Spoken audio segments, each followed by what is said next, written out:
Hello everyone, welcome again. आज के इस वीडियो में हम लोग कंटिन्यू करेंगे आगे। पिछले क्लास में हम लोगों ने देखा था सेट के बारे में और सेट से रिलेटेड कुछ और भी टर्म्स के बारे में देखा था, जैसे कि रिप्रेजेंटेशन ऑफ सेट्स, हम लोग सेट को कैसे रिप्रेजेंट करते हैं, टाइप्स ऑफ सेट, सेट के कितने टाइप्स होते हैं, ये सब सारी चीज़ें हम लोग डिस्कस कर रखे थे। आज के वीडियो में हम लोग आगे की पार्ट कंटिन्यू करेंगे और इससे पहले मैं आपसे ये कहना चाहता हूँ कि अगर आप वो वीडियो अगर नहीं देखे हैं तो यहाँ पे नीचे जाकर के आप देख सकते हैं या फिर प्लेलिस्ट में जाकर के देख सकते हैं, क्योंकि वो सब सारी चीज़ों का यूज इसमें लगेगा। तो आज का टॉपिक हम लोग जो कवर करेंगे वो हमारा होगा वेन डायग्राम्स और ऑपरेशन ऑन सेट्स, जैसे कि union of sets, intersection of sets, difference of sets और सिमेट्रिक डिफरेंस ऑफ सेट्स, फिर कॉम्प्लीमेंट ऑफ अ सेट और कुछ हम लोग देख लेंगे अलजेब्रा ऑफ सेट्स, मतलब law of algebra of sets, कुछ रूल्स हम लोग देख लेंगे। तो ये सब सारे टॉपिक आज की वीडियो में हम लोग कवर करने जा रहे हैं। इससे पहले अगर आप वो वीडियो नहीं देखें हैं तो वो वीडियो को देख लें, आपके लिए बेनिफिशियल रहेगा। तो सबसे पहले हम लोग स्टार्ट करेंगे वेन डायग्राम से। देखते हैं कि ये वेन डायग्राम क्या होता है। तो वेन डायग्राम में हम लोग क्या करते हैं कि जो हमारा यूनिवर्सल सेट होता है, ठीक है, जो हमारा यूनिवर्सल सेट होता है उसको हम लोग एक रेक्टेंगुलर बॉक्स से रिप्रेजेंट करते हैं। ठीक है, सपोज ये हमारा यूनिवर्सल सेट जो भी अपना दिया हुआ रहे, ठीक है, यूनिवर्सल सेट जो भी रहेगा उसको हम लोग रेक्टेंगुलर बॉक्स से रिप्रेजेंट करेंगे। ये हमारा रेक्टेंगुलर बॉक्स हो गया, ये हम यूनिवर्सल सेट में जितने भी एलिमेंट्स रहेंगे सब इस बॉक्स में लाई करेगा। ठीक है, तो क्या चला हमें, तो क्या हमें पता चला कि यूनिवर्सल सेट जो होता है, यूनिवर्सल सेट है ना, is represented bye rectangular box, है ना, rectangular box. And second thing, all elements means all subsets, you can say जो भी इसका मतलब जो भी सबसेट्स होंगे, मतलब यूनिवर्सल सेट का जो सबसेट्स होगा, मतलब दूसरे सेट जो भी रहेंगे वो सबको हम क्या करेंगे, सर्कल से रिप्रेजेंट करेंगे। ठीक है, सबसेट्स ऑफ यू, है ना, आर रिप्रेजेंटेड बाय सर्कल्स, इसको हम लोग सर्कल से रिप्रेजेंट करेंगे। सपोज ये हमारा यूनिवर्सल सेट हो गया, एक हमारा सेट यहाँ पे मान लिया ए है और एक हमारा सेट बी है। ठीक है, तो यहाँ पे क्या हो जाएगा, मान लो ए में हमारे जो एलिमेंट थे 1 था, 2 था और 3 था, बी में हम लोग मान लेते हैं 4 था और 5 था। ठीक है, तो हमारे पास क्या है, ए बराबर सेट कौन कौन सा हो गया, तो 1 है, 2 है और 3, मतलब ये सेट है जिसमें ये सब सारे एलिमेंट हैं। और बी हमारा क्या है, तो बी में क्या है, हमारा 4 है और 5 है। ठीक है, तो इसके लिए यूनिवर्सल सेट क्या हो गया, तो यूनिवर्सल सेट में वो सब सारे एलिमेंट हो गए जो दोनों सेट में है, मतलब 1 हो जाएगा, 2 हो जाएगा, 3 हो जाएगा, 4 हो जाएगा और 5 हो जाएगा। तो ये हमारा यूनिवर्सल सेट हो गया। तो यहाँ पे देखिए यूनिवर्सल सेट के अंदर सारे एलिमेंट्स यहाँ पे बिलोंग कर रहे हैं, 1 2 3 है, 4 5 सारे इस रेक्टेंगुलर बॉक्स के अंदर है, मतलब ये यूनिवर्सल सेट हो गया। और ये हमारा हो गया, एक हमारा सेट ए हो गया और दूसरा सेट हमारा बी हो गया। तो इस प्रकार से हमारे पास ए बराबर ए आया, बी बराबर ए आया और यूनिवर्सल सेट बराबर ये आया। तो इस प्रकार से हम लोग वेन डायग्राम को रिप्रेजेंट करते हैं। तो ये तो हमारा सिंपल वे हो गया। इसमें हमारे सारे एलिमेंट्स क्या थे, दोनों सर्कल एक दूसरे से मैच नहीं कर रहे, अलग अलग है, सारे एलिमेंट्स अलग अलग है। अब हम लोग देखेंगे कि अगर हमारा एलिमेंट्स दोनों सेट में भी मिलेगा और यूनिवर्सल सेट में भी मिलेगा, तब हम लोग वेन डायग्राम कैसे बनाएंगे। तो इसे आप वीडियो पॉज करके नोट आउट कर लीजिए, ये आपका काम आएगा। चलिए देखते हैं नेक्स्ट टाइप का।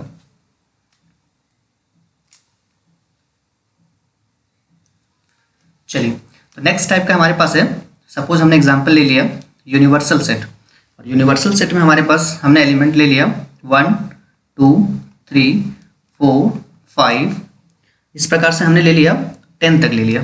ठीक है, 6 7 8 9 and 10. So this set is called universal set.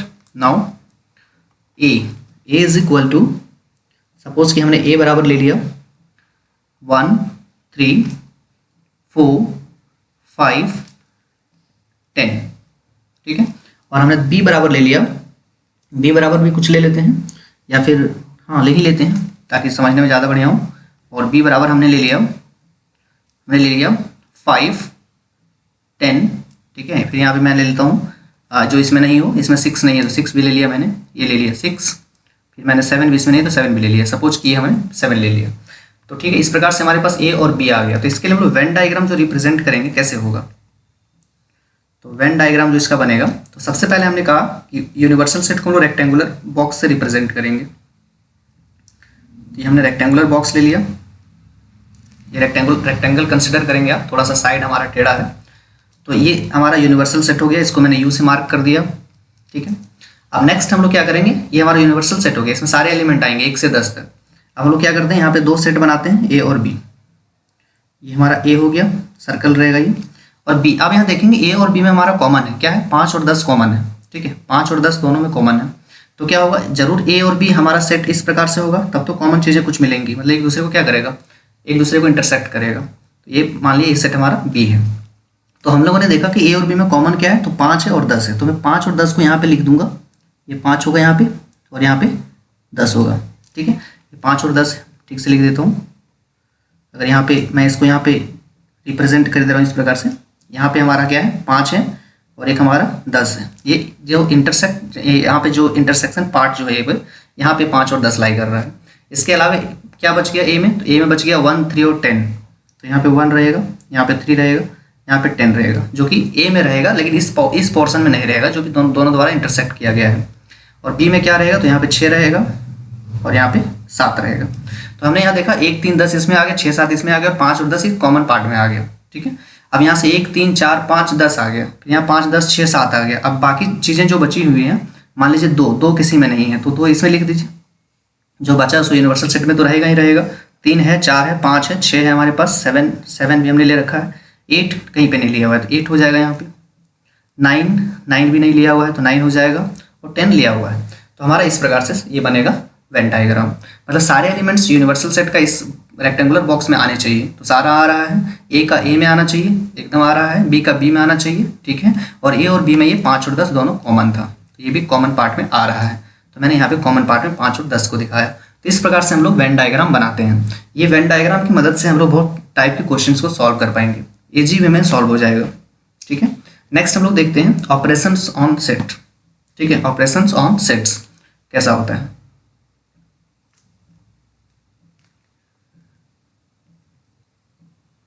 चलिए नेक्स्ट टॉपिक है हमारा ऑपरेशंस ऑन सेट्स। आप पीछे नोट नहीं किए होंगे, पहले उसे जा करके नोट कर लें आप लोग, ठीक है, वो बेनिफिशियल होगा आपके लिए रिवीजन के टाइम, ठीक है। नेक्स्ट है हमारा यूनियन ऑफ सेट्स, ठीक है। सबसे पहले union of sets, union of sets. तो क्या होता है यूनियन ऑफ सेट्स। मान लीजिए ए और बी आपका 2 सेट्स हैं, let A and B 2 sets, ठीक है। तो ए और बी जो होगा, ए और बी का यूनियन जो होता है, ठीक है, मान लेते हैं, सब लिख लेते हैं यहाँ पे हम लोग, ठीक है। लेट ए एंड बी, है ना, A and B B 2 sets, B 2 sets, okay. तो क्या हो जाएगा then A and union of A and B क्या होता है, is a set of all those elements which are in A और बी और इन बोथ, ठीक है। मतलब क्या हो जाएगा सेट, ठीक है, यहाँ लिख लेंगे आप, सेट ऑफ, ठीक है, set of all those element, ठीक है, set of all those elements, ठीक है, विच आर इन सेट ए और सेट बी और इन बोथ, ठीक है, और इन बोथ। मतलब हम लोग ए और बी के सारे एलिमेंट को, एकदम ध्यान से देखने वाली बात है कि set of all those elements, वो सब सारे एलिमेंट्स का सेट, ठीक है, जो किस पे रहता हो, या तो सेट ए में रहे या सेट बी में रहे या फिर दोनों में रहे, ठीक है। मतलब हम लोग क्या करेंगे, ए और बी का हर एक एलिमेंट को देखेंगे, वो सब सारे एलिमेंट को हम लोग लिखेंगे जो ए और बी दोनों में मौजूद होता हो। मतलब या तो ए में रहता हो या तो बी में रहता हो, या तो कॉमन एलिमेंट रहता हो दोनों में रहता हो, उसको भी एक बार लिखेंगे। सपोज देखिए एग्जाम्पल देखेंगे,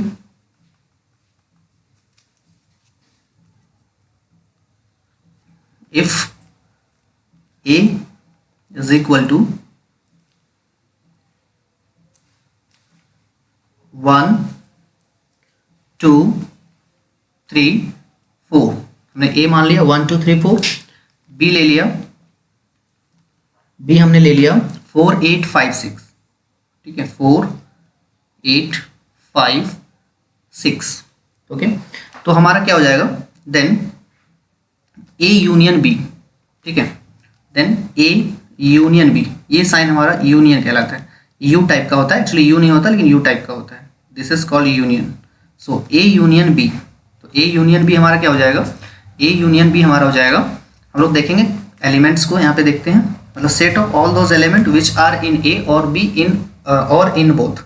तो एक यहाँ पे देखते हैं, एक है यहाँ पे, मतलब यहाँ पे देखिए इसमें भी इसके सारे एलिमेंट्स और इसके सारे एलिमेंट्स को हम लोग लिखेंगे, ठीक है। जो कॉमन रहेगा उसको एक ही बार लिखेंगे। तो यहाँ देख रहे हैं एक है, दो है, तीन है, चार है। इसमें देखते हैं तो यहाँ पे रिपीट कुछ नहीं कर रहा, चार कर रहा है, तो चार यहाँ पे लिखा जा चुका है, इसको दोबारा नहीं लिखेंगे। पाँच है, छः है, मतलब ए और बी के सारे एलिमेंट्स को हम लोग लिखेंगे, ए और बी के सारे एलिमेंट्स को लिखेंगे, चाहे ए में हो, चाहे बी में हो, चाहे दोनों में हो। So this is called A union B. तो हम लोगों ने देखा यूनियन ऑफ सेट्स। चलिए देखते हैं intersection of sets. Intersection of sets क्या होता है, ठीक है। तो our next topic is intersection of sets. Intersection of sets में क्या होता है कि सबसे पहले हम लोग देख लेते हैं यूनियन, मतलब यूनियन के बारे में हम लोग फिर से एक बार यहाँ पे डिस्कस कर लेते हैं कि एक्चुअली वो था क्या। तो यूनियन ऑफ सेट्स में हम लोगों ने देखा था कि वो सब सारे एलिमेंट को हम लोग लिस्ट करके नया मतलब सेट बनाते थे, जो क्या होता था कि या तो ए में होता था, या तो बी में होता था, या दोनों में होता था। ऐसे एलिमेंट्स को हम लोग चूज करके एक नया सेट बनाते थे। अब इंटरसेक्शन ऑफ सेट्स में क्या होगा कि हम लोग ऐसे एलिमेंट का एक नया सेट बनाएंगे जो जो क्या होगा, जो ए और बी दोनों में कॉमन होगा।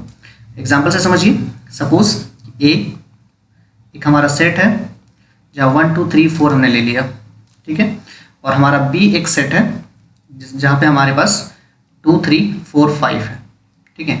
तो यहाँ पे क्या हो जाएगा, यहाँ पे इंटरसेक्शन की बात हो रही है, तो ए इंटरसेक्शन बी, वहाँ पे हम लोग इसको क्या करते थे, यू के जैसा लिखते थे, यहाँ पे क्या है उल्टा यू के जैसा लिखते हैं, इसे हम लोग इंटरसेक्शन कहते हैं, ठीक है।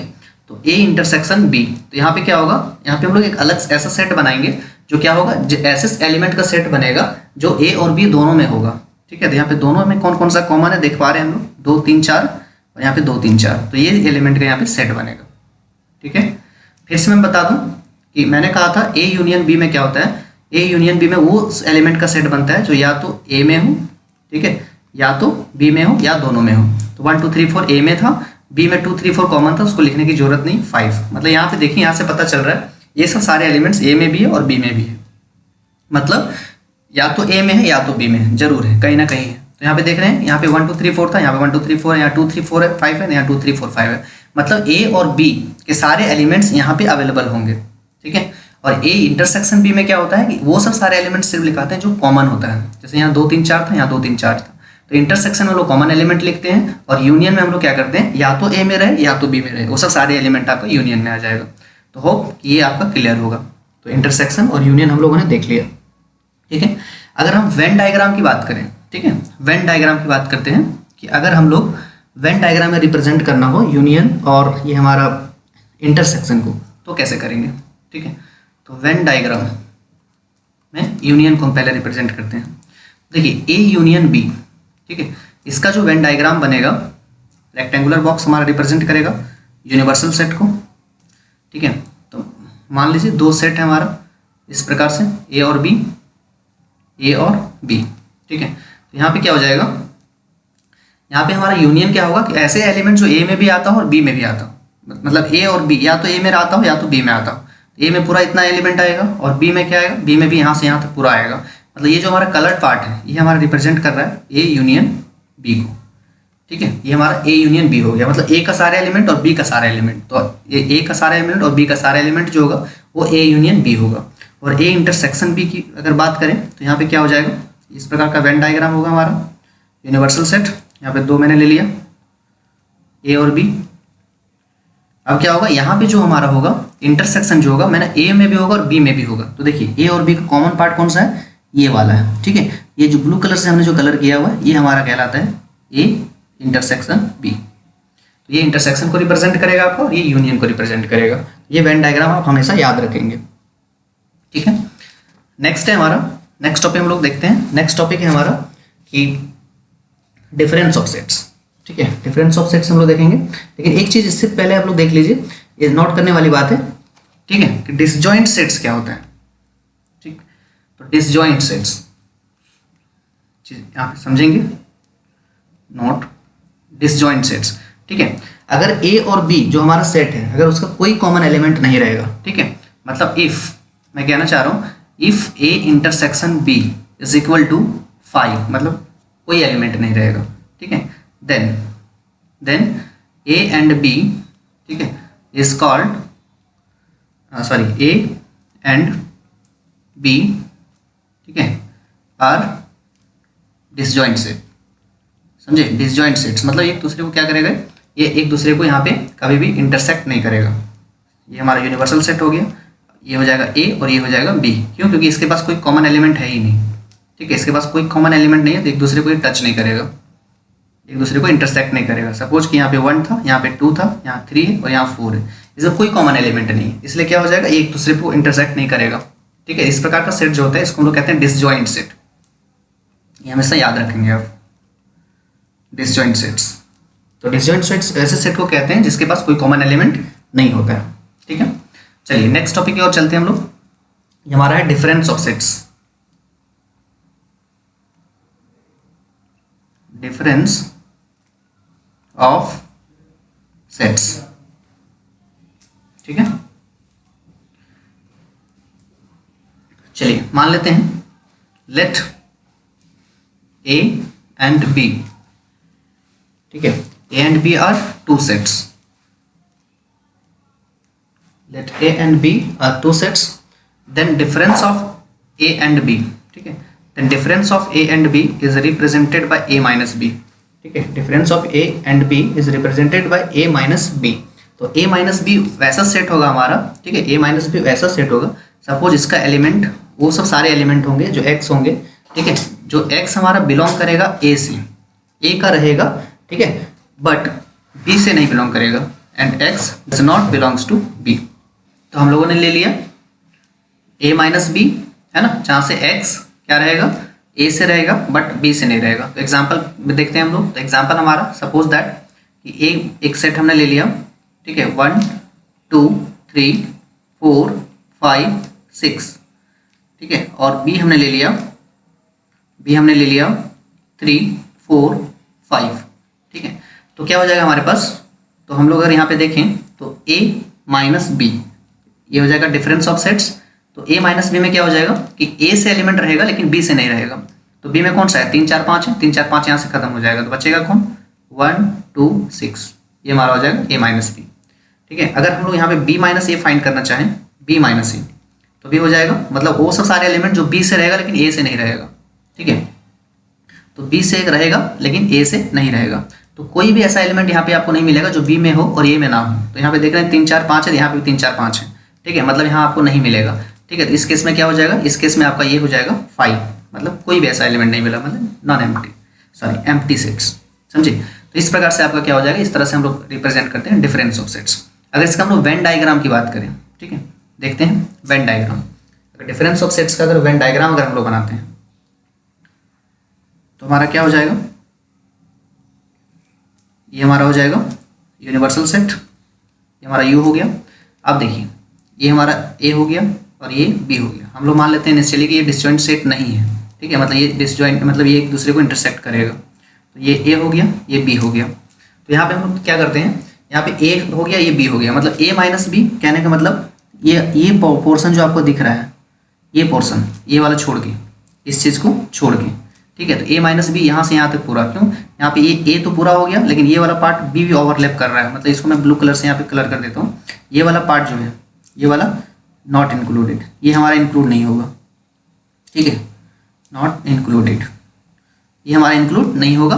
बाकी जो रहेगा ये ए माइनस बी रहेगा, और इधर जो हमारा है ये बी का एलिमेंट है लेकिन इसमें से ए हम छोड़ दिए हैं, ए का भी यहाँ पे ओवरलैप किया हुआ, इसको छोड़ दिए हैं। तो ये वाला पार्ट हमारा बी माइनस ए हो गया। यहाँ पे जो है वो ए माइनस बी है और जो यहाँ पे वो बी माइनस ए है, क्यों, क्योंकि ये दोनों में कॉमन है, ये ए का भी पार्ट और बी का भी पार्ट है। तो ए माइनस बी में तो बी का नहीं आना है, इसलिए ये पार्ट खत्म हो जाएगा, और बी माइनस ए में भी ए नहीं आएगा तो ये वाला खत्म हो जाएगा। मतलब इसको छोड़ करके बाकी जो पार्ट बचा ये बी माइनस ए है और इधर ए माइनस ए बी है। तो ये हमारा हो गया when diagram of difference of sets, ठीक है। चलिए नेक्स्ट हम लोग देखेंगे। चलिए नेक्स्ट है हमारा, नेक्स्ट टॉपिक है हमारा सिमेट्रिक डिफरेंस ऑफ सेट्स, ठीक है। तो symmetric difference of sets. Symmetric difference of sets में क्या होता है, ठीक है। तो यहाँ पे हम क्या करना है, यहाँ पे क्या हो जाएगा, डिफरेंस ऑफ सेट्स हम लोग जानते हैं ए माइनस बी, ठीक है, और बी माइनस सी, ये डिफरेंस ऑफ सेट्स होते हैं, ठीक है। अब क्या होता है, अगर ए से बी रहता है तो ए माइनस बी, और बी से ए रहते, ये दोनों अलग अलग डिफरेंट सेट्स हैं, ठीक है। तो अब अगर हम इसका यूनियन फाइंड कर दें, अगर हम लोग इसका यूनियन फाइंड कर दें तो इससे जो रिजल्ट आता है ना, इसे हम लोग कहते हैं सिमेट्रिक डिफरेंस ऑफ सेट्स, ठीक है। तो A minus B union B minus A, ठीक है, ये आपका कहलाता है, is called this symmetric difference set, जो हमने यहाँ पे लिखा है। तो सिमेट्रिक डिफरेंस ऑफ सेट्स क्या कहलाता है, A minus B union B minus A. अगर इसका हम लोग वेन डायग्राम देखें, अगर इसका हम लोग वेन डायग्राम देखते हैं तो क्या हो जाएगा, ये हमारा यूनिवर्सल सेट है, ये हमारा ए और ये हमारा बी है। तो मैंने जस्ट बोला था ये हमारा ए माइनस बी होता है और ये हमारा बी माइनस ए होता है। इसका यूनियन में क्या आ जाएगा, ये बीच वाला पार्ट छोड़ के ये पूरा आ जाएगा और ये पूरा आ जाएगा, ये हमारा कहलाता है सिमेट्रिक डिफरेंस ऑफ सेट्स। तो नेक्स्ट टॉपिक है हमारा कॉम्प्लीमेंट ऑफ सेट्स, ठीक है। ये कॉम्प्लीमेंट ऑफ सेट्स जो है हमारा एक डिफरेंस ऑफ सेट्स की तरह ही है, बस इसमें थोड़ा सा फर्क है, देखेंगे क्या फर्क है। तो कॉम्प्लीमेंट ऑफ सेट्स, देखिए डिफरेंस ऑफ सेट्स में क्या होता था, दो सेट के बीच की बात होती थी, लेकिन कॉम्प्लीमेंट ऑफ सेट में क्या होता है, यूनिवर्सल सेट से रिलेटेड बात होती है, ठीक है। तो यहाँ पे कॉम्प्लीमेंट ऑफ सेट क्या होता है, इससे जनरली हम क्या करते हैं, सपोज कि कॉम्प्लीमेंट ऑफ ए, ठीक है। तो कॉम्प्लीमेंट ऑफ सेट ए, ठीक है, इसको हम रिप्रेजेंट करते हैं ए के ऊपर थोड़ा सा डैश करके, ठीक है, ए कॉम्प्लीमेंट ऐसा, ठीक है, ए कॉम्प्लीमेंट। तो ये क्या होता है, ठीक है, ए कॉम्प्लीमेंट क्या होता है हमारा, तो इसमें हो जाएगा हमारा ए कॉम्प्लीमेंट, जैसे कि हम लोग डिफरेंस में क्या देखते थे कि ए माइनस बी था तो ए का एलिमेंट होता था बट बी का नहीं होता, मैंने बी से नहीं होता था। तो ए कॉम्प्लीमेंट में क्या हो जाएगा, यूनिवर्सल सेट का सारा एलिमेंट होगा लेकिन ए का एलिमेंट नहीं होगा, मतलब यू माइनस ए, ठीक है, क्या हो जाएगा हमारा। तो ए कॉम्प्लीमेंट में क्या होगा, यूनिवर्सल सेट का वो सारा एलिमेंट होगा लेकिन ए का नहीं होगा, मतलब एक्स क्या होगा, एक्स हमारा होगा एक्स बिलोंग्स टू यू, ठीक है, X belongs to U but X does not belongs to A, मतलब एक्स यूनिवर्सल सेट का एलिमेंट रहेगा लेकिन ए का नहीं रहेगा, समझे कि नहीं। चलिए तो क्या हो जाएगा देखते हैं, अब यहाँ पे वेन डायग्राम से समझते हैं, ठीक है, या पहले एग्जांपल ले लेता हूँ एक, ठीक है, एक पहले एग्जांपल ले लेंगे समझ में आएगा। तो हमारा हो जाएगा सपोज, ठीक है, इफ यूनिवर्सल सेट अगर हमने ले लिया, यूनिवर्सल सेट हमने ले लिया 1 2 3 4 5 डॉट डॉट डॉट, ये मैंने यूनिवर्सल सेट ले लिया, ये चलेगा एकदम नेचुरल नंबर का सेट है, ठीक है।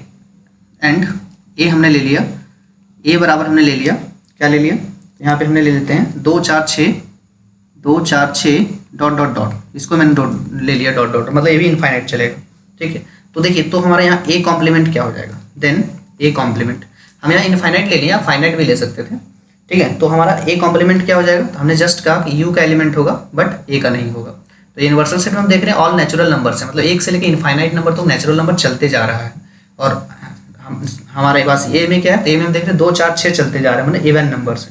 तो अगर हम यूनिवर्सल सेट में अगर इवन नंबर्स माइनस कर देंगे तो हमारे पास क्या बचेगा, तो हमारे पास बचेगा ऑड नंबर्स, मतलब 1 बचेगा, 3 बचेगा, 5 बचेगा, 7 बचेगा, डॉट डॉट डॉट, ये हमारा हो जाएगा ए कॉम्प्लीमेंट, ठीक है। इस तरह का सेट को हम लोग कहते हैं ए कॉम्प्लीमेंट, मैंने क्या होगा, यूनिवर्सल सेट में से सारे एलिमेंट होंगे लेकिन जिसका कॉम्प्लीमेंट रहेगा उसका एलिमेंट नहीं होगा। चलिए तो ये हमारा था complement of set A. Next हम लोग देखते हैं वेन डायग्राम, ठीक है, Venn diagram of complement of set A. तो हम लोगों ने मान लिया यूनिवर्सल सेट को दिस रेक्टेंगुलर बॉक्स, इसे हमने यू मान लिया, अब ये हमने एक सेट ले लिया ए, ठीक है। तो कॉम्प्लीमेंट ऑफ सेट ए अभी जस्ट मैंने बताया कि वो सब सारे एलिमेंट होंगे लेकिन ए का एलिमेंट नहीं होगा, मतलब ए का एलिमेंट अगर इसको छोड़ दिया जाए तो इधर जो जितने भी सारे एलिमेंट्स बचते हैं ये हमारा हो जाता है कॉम्प्लीमेंट ऑफ ए, ये रिप्रेजेंट करता है कॉम्प्लीमेंट ऑफ ए कॉम्प्लीमेंट। यहाँ पे यूनिवर्सल सेट का सारा एलिमेंट रहेगा लेकिन ए का नहीं रहेगा। चलिए इसमें से कुछ कुछ रिजल्ट निकल के आते हैं, उसको देख लेते हैं।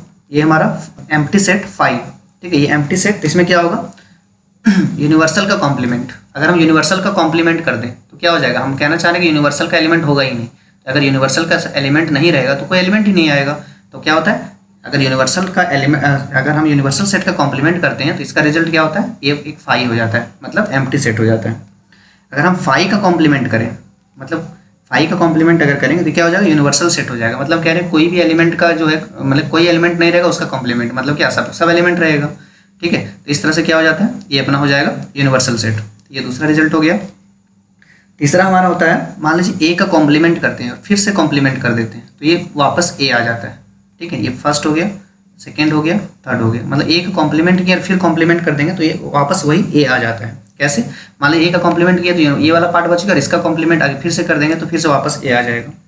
ठीक है, इसी प्रकार से चौथा रिजल्ट इसका निकलता है कि अगर ए यूनियन ए का कॉम्प्लीमेंट रहता है तो ए में क्या रह गया, ये वाला पार्ट आ गया और ए कॉम्प्लीमेंट में ये वापस पूरा वाला पार्ट आ गया, मतलब मिला जुला के क्या आ गया, सारा आ गया, तो ये यूनियन हो जाएगा, मतलब ये पूरा यूनिवर्सल हो जाएगा।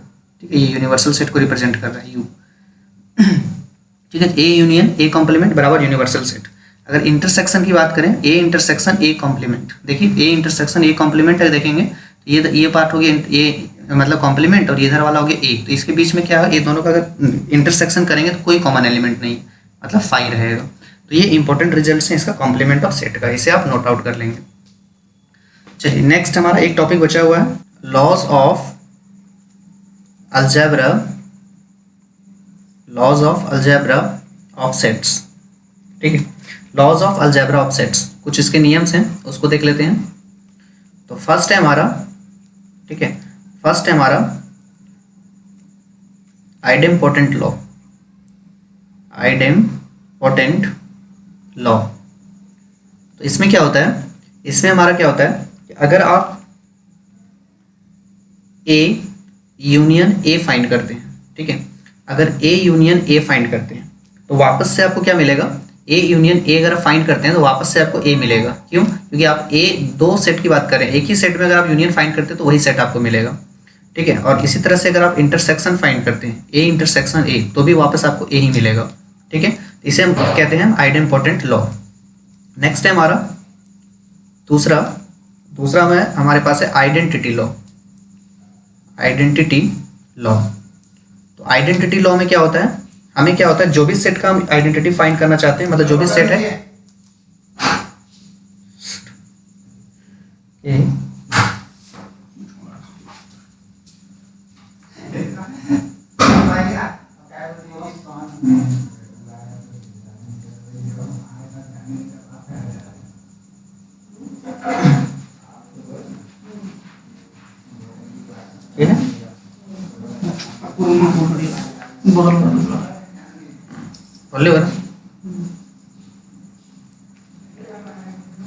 नेक्स्ट है हमारा आइडेंटिटी लॉ।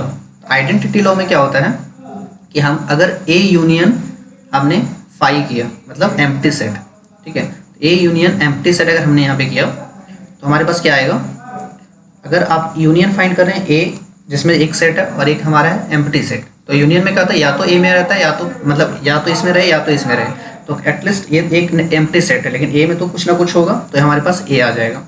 ठीक है, नेक्स्ट है हमारा ए इंटरसेक्शन यूनियन। ठीक है, क्योंकि हम इंटरसेक्शन में भी ए ही लाना चाह रहे हैं तो हमें यूनिवर्सल से करना पड़ेगा, तो ए का एलिमेंट और यूनिवर्सल का एलिमेंट, तो यहाँ पे मान लीजिए ये हमारा यूनिवर्सल सेट है और यहाँ पे ए है, तो ये दोनों में जो कॉमन जाएगा वो क्या जाएगा, तो ए का ही एलिमेंट कॉमन जाएगा, क्या आ जाएगा, तो ए आ जाएगा, मतलब ए इंटरसेक्शन यूनियन ए आ जाएगा और ए यूनियन एम्प्टी सेट हमारा ए आ जाएगा, तो इसे हम लोग कहते हैं आइडेंटिटी लॉ। चलिए थर्ड देखते हैं, थर्ड है हमारा कम्यूटेटिव लॉ, कम्यूटेटिव लॉ। तो कम्यूटेटिव लॉ में हमारा क्या हो जाएगा, अगर मान लीजिए अगर आपके पास इस तरह से कर रहे हैं, अगर आप सबसे पहले ए यूनियन है ना बी, अगर आप इसको लिखना चाहें बी यूनियन ए, तो ये करेक्ट होता है कि नहीं, तो ये हमारा क्या होता है, सही होता है, करेक्ट हो जाता है। आप यूनियन को आगे पीछे कहीं से ही फाइंड कर सकते हैं, सेम रिजल्ट आएगा, तो ये कम्यूटेटिव लॉ को फॉलो करता है। तो A union B is equal to B union A, इसे हम लोग कहते हैं कम्यूटेटिव लॉ। अगर इंटरसेक्शन की बात करें तो ए इंटरसेक्शन बी, और अगर आप बी इंटरसेक्शन ए फाइंड करते हैं तो भी ये दोनों में क्या हो जाएगा, बराबर हो जाएगा, मतलब ये फॉलो होगा, तो इसे हम लोग कहते हैं कम्यूटेटिव लॉ। मतलब आप अगर उल्टा देते हैं ए यूनियन बी को अगर बी यूनियन ए कर देते हैं तो कोई फर्क नहीं पड़ेगा, इसे हम लोग कहेंगे कम्यूटेटिव लॉ।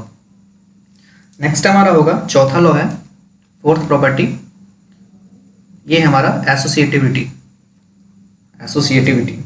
ठीक है, तो एसोसिएटिविटी या फिर एसोसिएटिव लॉ भी कह सकते हैं।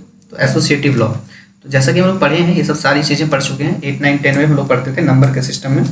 ठीक है, तो एसोसिएटिव लॉ में हमारा क्या हो जाएगा, अगर हमारे पास ए यूनियन बी है, ठीक है, इसको अगर हम पहले यूनियन कर रहे हैं, इसका यूनियन करने के बाद अगर हम सी के साथ इसका यूनियन फाइंड कर रहे हैं, ठीक है, ये बराबर होता है अगर आप बी और सी का यूनियन पहले फाइंड कर लें और बाद में ए के साथ फाइंड कर लें। ठीक है, तो ये हमारा क्या होता है, ये हमारा एसोसिएटिव लॉ को भी फॉलो करता है।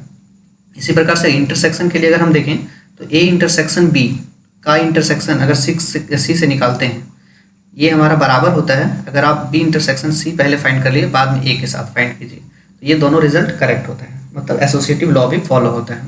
ठीक है, फिफ्थ प्रॉपर्टी है अपना, फिफ्थ प्रॉपर्टी है डिस्ट्रीब्यूटिव लॉ। तो डिस्ट्रीब्यूटिव लॉ, तो डिस्ट्रीब्यूटिव लॉ में क्या है, इसमें क्या है, आप अगर आप ए यूनियन, ठीक है, ए यूनियन कैपिटल ए, तो ए यूनियन अगर बी इंटरसेक्शन सी दिया हो तो आप इसे लिख सकते हैं ए यूनियन बी, ठीक है, इंटरसेक्शन ए यूनियन सी, मतलब A union B intersection A union C, मतलब आप इसको इसके साथ मल्टीप्लाई कर दें, फिर आप इसको इसके साथ मल्टीप्लाई करके लिखें और बीच में इंटरसेक्शन रहेगा। मल्टीप्लाई कहने का मतलब ये रूल को मैं अप्लाई करवा रहा हूँ यहाँ पे। ठीक है, तो इस तरह से ये प्रॉपर्टी इसमें फॉलो होता है। सेकेंड प्रॉपर्टी है, अगर आपका इंटरसेक्शन के सेंस में रहे ए इंटरसेक्शन, ठीक है, फिर बी यूनियन सी, तो आप इसको लिख सकते हैं ए इंटरसेक्शन बी, ठीक है, ए इंटरसेक्शन बी, और यहाँ पे आपका आ जाएगा यूनियन ए इंटरसेक्शन सी। ये रूल को भी फॉलो करता है, इसे हम लोग कहते हैं डिस्ट्रीब्यूटिव लॉ, है ना, ऑफ सेट्स। ये हमारा हो गया, 5 प्रॉपर्टी हम लोगों ने देखा। एक लास्ट प्रॉपर्टी हम लोग देखेंगे जो बहुत ही इंपॉर्टेंट है, जिसको हम लोग इस नाम से जानते हैं डी मॉर्गन्स लॉ। ठीक है, तो डी मॉर्गन्स लॉ, इसमें क्या आता है, इसमें हमारा सबसे पहला आ जाएगा ए यूनियन बी का कॉम्प्लीमेंट। तो ए यूनियन बी का कॉम्प्लीमेंट हो जाएगा, इसको ब्रैकेट अगर आप हटाएंगे तो ये हो जाएगा आपका ए कॉम्प्लीमेंट, ए यूनियन का साइन जो है चेंज हो जाएगा, ये हो जाएगा इंटरसेक्शन में कन्वर्ट हो जाएगा, तो ए इंटरसेक्शन बी का कॉम्प्लीमेंट। ठीक है, बी हो जाएगा आपका, अगर आपका ए कॉम्प्लीमेंट बी का यहाँ पे अगर आपका ए मतलब इंटरसेक्शन बी का अगर कॉम्प्लीमेंट लगा हो तो ये आपका हो जाएगा ए कॉम्प्लीमेंट, और ये इंटरसेक्शन चेंज हो जाएगा यूनियन में और हो जाएगा बी का कॉम्प्लीमेंट। ठीक है, सी है, अगर आपका ए माइनस बी यूनियन सी रहे तो आप इसको लिख सकते हैं ए माइनस बी, और ये जो आपका यूनियन का साइन है ये आपका इंटरसेक्शन में चेंज हो जाएगा और यहाँ पे आप लिखेंगे ए माइनस सी। ठीक है, यहाँ पे आपका ए माइनस बी इंटरसेक्शन सी हो तो आप इसको लिखेंगे ए माइनस बी, और ये आपका जो इंटरसेक्शन है ये यूनियन में कन्वर्ट हो जाएगा, इसको आप लिख पाएंगे ए माइनस सी। तो ये जो हमारा, ये जो मैंने डी लिखा, ए बी सी डी लिखा, 4 जो लिखा मैंने, ये हमारा चारों कहलाता है डी मॉर्गन्स लॉ। ठीक है, तो ये हो गया डी मॉर्गन्स लॉ। तो ये सब सारे प्रॉपर्टीज अभी हम लोगों ने डिस्कस किया, यहाँ पे कुछ अलजेब्रा का रूल्स हमने डिस्कस किया सेट्स के मामले में, फिर डिफरेंस ऑफ सेट्स जाना, कॉम्प्लीमेंट ऑफ सेट्स जाना, है ना, और इंटरसेक्शन सेट्स, है ना, और यूनियन ऑफ सेट्स के बारे में हम लोगों ने पढ़ा। अगले क्लास में आगे कंटिन्यू करेंगे, है ना, जो कि होगा हमारे इस सेट्स के जो एलिमेंट है ना, कुछ नंबर ऑफ एलिमेंट्स जो सेट में रहेंगे उसके बारे में हम लोग देखेंगे और कुछ फॉर्मूला देखेंगे और उससे आधारित प्रॉब्लम को सॉल्व करेंगे। चलिए, चैनल को सब्सक्राइब कर लें और वीडियो को शेयर करें ताकि ज़्यादा से ज़्यादा लोग इसको देख पाएँ। धन्यवाद।